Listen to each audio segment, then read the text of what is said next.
नमस्कार विद्यार्थी मित्रांनो, स्वागत आहे आपलं महाराष्ट्रातल्या पहिल्या मराठी नर्सिंग यूट्यूब चॅनलवरती। आजच्या व्हिडिओमध्ये आपण कम्युनिटी हेल्थ नर्सिंग व सोशोलॉजी म्हणजे समाजशास्त्र या विषयातील अत्यंत महत्त्वाचा मुद्दा तो म्हणजे मॅरेज, ज्याला मराठीमध्ये विवाह असे म्हटले जाते, तो पाहणार आहोत। सर्वप्रथम विद्यार्थी मित्रांनो, आपण विवाहाचे इंट्रोडक्शन बघूया। विवाह हा एक सामाजिक व कायदेशीर मान्यता प्राप्त संबंध आहे, ज्यामध्ये पुरुष आणि स्त्री एकत्र राहतात आणि संतती उत्पन्न करण्याचा म्हणजेच मुलाला किंवा बाळाला जन्म देण्याचा अधिकार प्राप्त करतात। विवाह कुटुंब व्यवस्थेचा पाया असून समाजाच्या स्थिरतेसाठी महत्त्वपूर्ण भूमिका बजावत असतो। पुढे आपण बघूया विद्यार्थी मित्रांनो, विवाहाची व्याख्या। विवाह हा दोन व्यक्तींमध्ये सामाजिक आणि कायदेशीर दृष्ट्या मान्यता प्राप्त संबंध आहे, जिथे ते एकत्र राहण्याचे, एकमेकांची साथ देण्याची आणि बहुतेक वेळा कुटुंब सुरू करण्याचे वचन देत असतात। तर विद्यार्थी मित्रांनो, ही होती विवाहाची व्याख्या। पुढील व्याख्या आपण काही शास्त्रज्ञ आहेत त्या शास्त्रज्ञांच्या मतानं विवाहाच्या व्याख्या दिलेल्या आहेत त्या बघूया। रॉबर्ट एच लुई हे शास्त्रज्ञ आहेत जे विवाह म्हणजे काय विवाहाची व्याख्या सांगतात, जी आहे marriage is permanent bond between permissible mates. म्हणजेच काय, विवाह म्हणजे दोन जोडीदारांमध्ये स्थिर आणि कायमस्वरूपीचे नाते, याला विवाह असे म्हणतात, असं रॉबर्ट एच लुई या शास्त्रज्ञांनी दिलेली विवाहाची व्याख्या आहे। पुढील आहे मॅलिनोव्स्की या शास्त्रज्ञांच्या मते विवाह म्हणजे contract for the production and maintenance of children. म्हणजेच काय, तर विवाह हा मूल उत्पत्ती आणि त्यांच्या संगोपनासाठी केलेला एक करार आहे, अशी व्याख्या कोणी दिलेली आहे, मॅलिनोव्स्की या शास्त्रज्ञाने। पुढे आपण बघूया विवाहाचे वैशिष्ट्ये। विवाह ही सर्वत्र आढळणारी संस्था आहे। म्हणजेच काय, विवाह ही प्रत्येक समाजात आणि सर्व स्तरांवर अस्तित्वात असलेली संस्था आहे। म्हणजेच काय, सर्वत्र आढळणारी संस्था आहे। एका ठिकाणी विवाह किंवा एकाच समाजामध्ये विवाह हा केला जात नसतो किंवा एकाच धर्मामध्ये विवाह हा केला जात नसतो, तर जेवढे ह्या पृथ्वीतलावरती जेवढेही धर्म अस्तित्वात आहे, सर्व धर्मांमध्ये विवाह ही परंपरा अस्तित्वात आहे। दुसरं वैशिष्ट्य विवाहाचं ते म्हणजे विवाह पती पत्नी यांच्यातील कायमस्वरूपी नाते असते। तिसरं वैशिष्ट्य ते म्हणजे विवाहाला सामाजिक मान्यता असते। विवाहामुळे पुरुष आणि स्त्री यांच्यातील संबंध समाजाने मान्य केलेले किंवा समाज मान्य करत असतो। जर सांगायचं म्हटलं विद्यार्थी मित्रांनो, विवाहाच्या आधी स्त्री आणि पुरुष एकत्र येऊन राहू शकतात का, एखादा मुलगा आणि मुलगी विवाहाच्या आधी एकत्र येऊन राहू शकतात का, नाही, तर का, त्याच्या मागील कारण आहे की आपला समाज, आपला धर्म या गोष्टीला मान्यता देत नसतो। त्यामुळे विवाह ही अशी परंपरा आहे जी एखादी स्त्री किंवा एखादा मुलगा यांना एकत्र राहण्याची मान्यता देत असतो।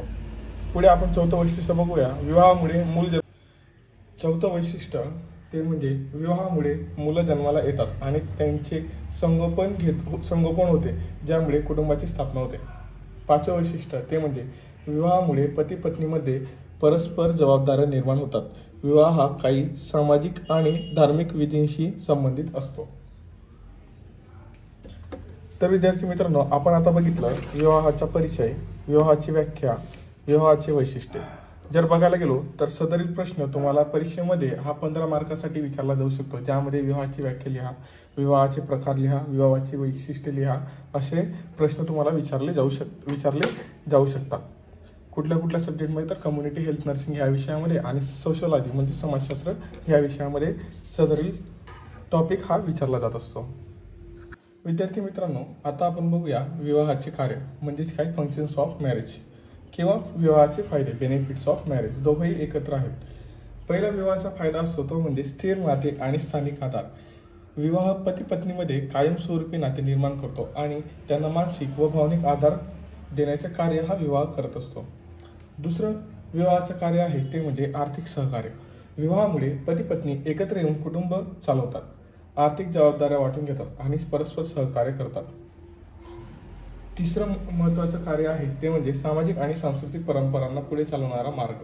विवाह समाजाचे मूल्य, संस्कृती, परंपरा पुढील पिढीस पुरवण्यास मदत करतात। कुटुंबाची स्थापना, चौथं कार्य आहे ते म्हणजे कुटुंबाची स्थापना। विवाहामुळे कुटुंब निर्माण होते, ते समाजातील मूलभूत घटक आहे. विवाहामुळे मुलं जन्माला येतात आणि त्यांचे योग्य संगोपन होते. तर विद्यार्थी मित्रांनो, आपण आता बघितलं विवाहाचे कार्य किंवा बेनिफिट्स ऑफ मॅरेज किंवा फंक्शन्स ऑफ मॅरेज, विवाहाचे फायदे आपण आता बघितलं. पुढील टॉपिक आपण बघूया, पुढील मुद्दा आपण बघूया तो म्हणजे विवाहाचे पैलू, ज्याला इंग्रजीमध्ये ॲस्पेक्ट्स ऑफ मॅरेज म्हणतात. पैलू म्हणजे काय विद्यार्थी मित्रांनो, तर ॲस्पेक्ट्स. पैलू म्हणजे काय, ॲस्पेक्ट्स.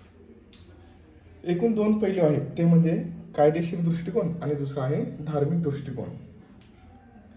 पहिला बघूया कायदेशीर दृष्टिकोन. त्यात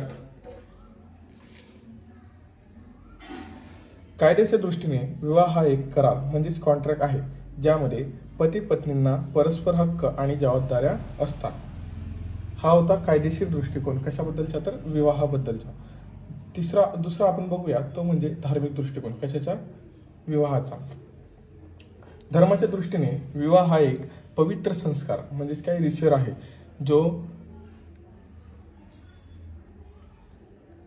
जो फक्त करार नसून एक धार्मिक व नैतिक बंधन आहे. हा शब्द फक्त आहे. धार्मिक दृष्टिकोनाच्या मते, धार्मिक दृष्टिकोनाच्या नुसार, धर्माच्या दृष्टिकोनाने विवाह हा एक पवित्र संस्कार म्हणजे रिच्युअल आहे, जो फक्त करार नसून एक धार्मिक व नैतिक बंधन आहे. तर विद्यार्थी मित्रांनो, आजच्या व्हिडिओमध्ये आपण बघितलं विवाहाचे परिचय, विवाहाच्या व्याख्या, विविध व्याख्या, विवाहाची वैशिष्ट्ये, विवाहाचे फायदे आणि विवाहाचे पैलू. येत्या काही काळानंतर येणाऱ्या व्हिडिओमध्ये आपण बघूया विवाहाचे विविध प्रकार, जे प्रत्येक परीक्षेमध्ये 5 मार्काला हमखास विचारले जातात. तर या व्हिडिओसोबत तुम्ही तो पुढील व्हिडिओ पण बघा, ज्यामुळे तुम्हाला विवाहाचे प्रकार आणि विवाह हा टॉपिक सहज समजेल. विद्यार्थी मित्रांनो, विवाहाचे प्रकार पार्ट 2 हा तुम्हाला डिस्क्रिप्शन बॉक्समध्ये मी देईल. Okay, thank you.